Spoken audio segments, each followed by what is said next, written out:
Are considering giving schools the power to check whether a student is a citizen.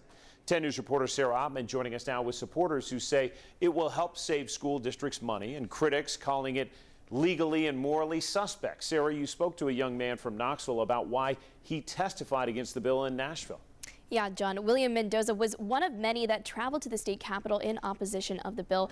Like you said, supporters of the bill say it will give local districts more control and save taxpayer dollars, but opponents call it cruel and unconstitutional. Going to school, it's not a privilege, but it's a right to go to school. The 19-year-old high school graduate from Knoxville took that message to Nashville, testifying in front of lawmakers in opposition to a bill calling for schools to be allowed to check the citizenship of students. It doesn't, the 793 doesn't, from the House perspective, doesn't say that the school system shall check for citizenship or check for citizen documentation. It just says it has the option to do that. And the Republican from Oak Ridge supports the change, saying school districts face an undue hardship from a wave of new immigrant children entering schools, especially in Middle and West Tennessee.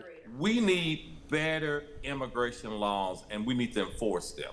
But to take it out on a child, just because English is their second language, it means nothing as to their status in this country. So what are you going to do? You're going to start targeting people. A lot of these undocumented people are not only paying taxes to the state, but are paying federal taxes, which they receive nothing in return.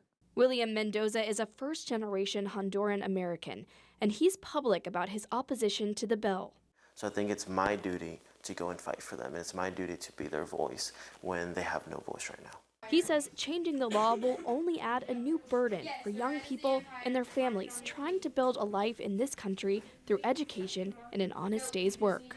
Undocumented people have given, are paying taxes in many ways. And just buying something in the grocery store, they're paying taxes to the state to be able to pay for this.